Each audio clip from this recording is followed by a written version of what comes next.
नमस्कार. मी अशीच पुन्हा एक नवीन कथा घेऊन आलेली आहे. व्हिडिओ आवडत असेल तर लाईक करा, शेअर करा, कमेंट करा आणि माझ्या चॅनलला सबस्क्राईब करा. जळकावाडा एक भयानक अनुभव. भूत भूत आणि फक्त भूतच.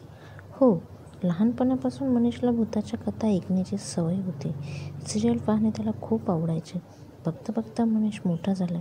इंजिनिअरच्या दुसऱ्या वर्षात तो होता. पहिली सेमिस्टर झाल्यानंतर लगेच तो फिरायला मित्रांसोबत जाणार होता.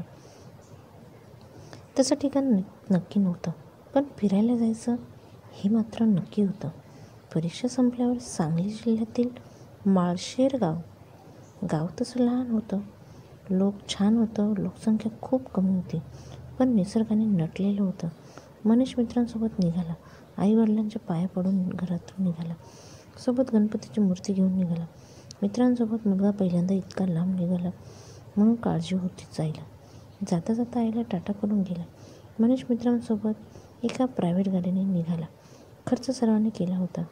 गाडी सकाळी 10 वाजता निघाल्यावर गावात पोचायला 4-5 वाजले. गावात गेल्यावर सर्वांना एक गोष्ट विचित्र दिसली. संध्याकाळी 6 वाजता दुकाने बंद करून सर्व लोक आपल्या घरी गेले होते. मनीषच्या मित्रांना काहीतरी खटकलं.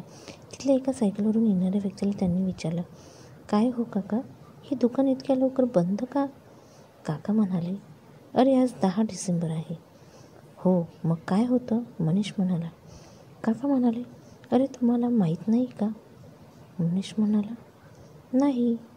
काका म्हणाले, 50 वर्षापूर्वी गावाच्या जवळ एक वाडा आहे. त्या वाड्यात एक लग्न होतं, पण अचानक स्टोव्हचा स्फोट झाल्याने त्या वाड्याला आग लागली आणि सर्वजण मेले. आजही त्या वाड्यातून लग्नाचा आवाज, तिथल्या जेवणाचा वास, मेहंदीचा वास आजही येतो. रात्रीचा बँड बाजा ऐकायला येतो. त्यामुळे आज सर्वजण लवकर झोपतात. मनीषला ही कथा खूप छान वाटली. त्यामुळे त्याने ठरवले की आज ह्या वाड्यात जायचं म्हणजे जायचंच.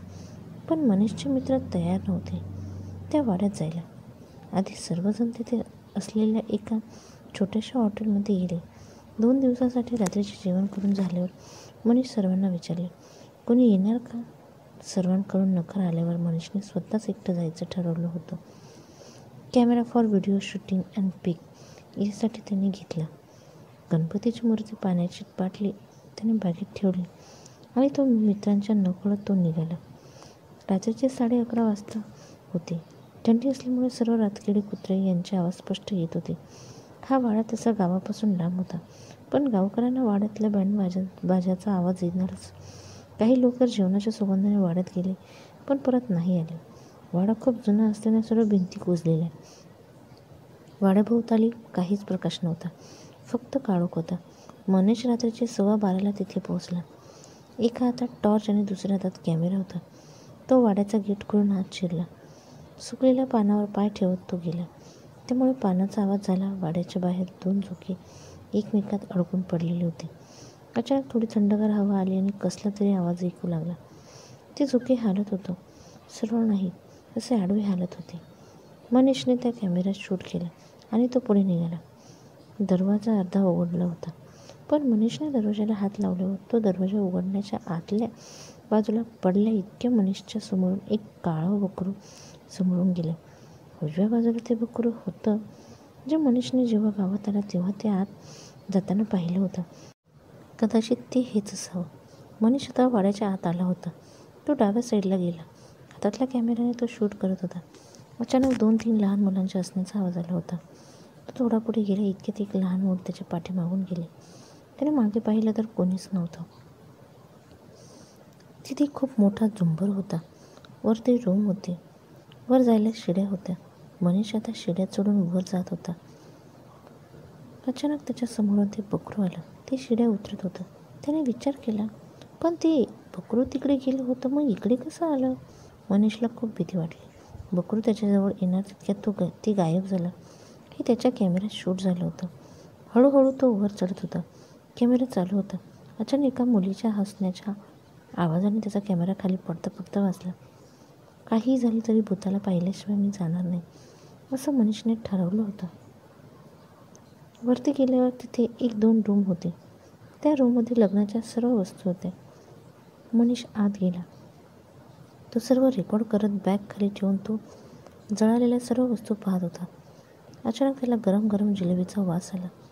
ते पाहण्यासाठी तो खिडकीत गेला.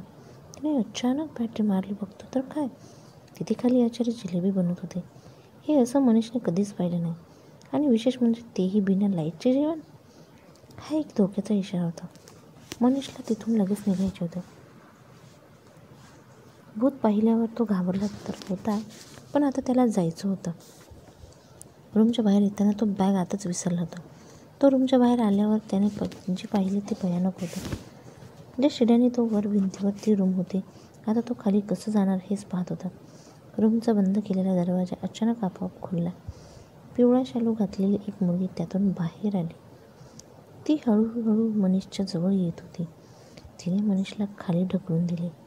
इतक्या उंचावरून पडल्याने त्याचा एक पाय फ्रॅक्चर झाला. त्याला नीट उठता पण येत नव्हतं. त्याला पाणी प्यायचे होते, पण बॅग तर वर होती. आता तो वर कसं जाणार? गणपतीची मूर्तीही आत राहिली होती. समोरून त्याच्या एका अर्ध शरीर जळालेली बाई आली. ती दिसायला खूप भयानक होती. हे पाहताच तो खूप घाबरला. देवाचं नाव घेत तो बाहेर पडण्याचा बघत होता, पण असं नाही झालं. तो जितका पुढे जायचा तितकाच तो मागे यायचा.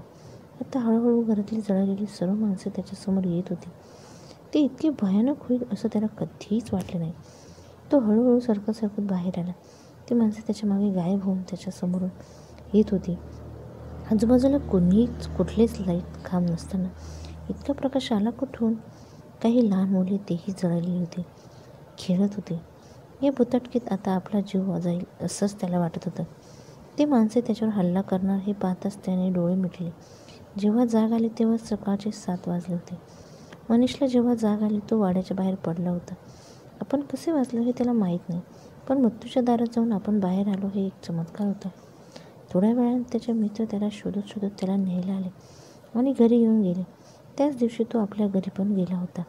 आईवडिलांना ही गोष्ट सांगितल्यावर त्यांना पण आश्चर्य वाटलं. हा वाचला कसा? एक गोष्ट खरी होती की मनीषने भूत बघून मी घरी येणारच असं त्याने भूत पाहायला निघालेल्या आधी त्याने दृढ निश्चय केला होता. त्याची विल पॉवर इतकी होती की वाईट शक्ती त्याला काहीच वाकडं करू शकलं नाही. हाच निसर्गाचा नियम होता. त्याची विल पॉवर इतकी होती की वाईट शक्ती त्याचं काहीच वाकडं करू शकत नव्हत्या. हाच निसर्गाचा नियम होता. व्हिडिओ आवडला असेल तर लाईक करा, शेअर करा, कमेंट करा आणि माझ्या चॅनलला सबस्क्राईब करा. असेच नवनवीन व्हिडिओ घेऊन येण्यासाठी माझ्या चॅनलला सबस्क्राईब करा. धन्यवाद.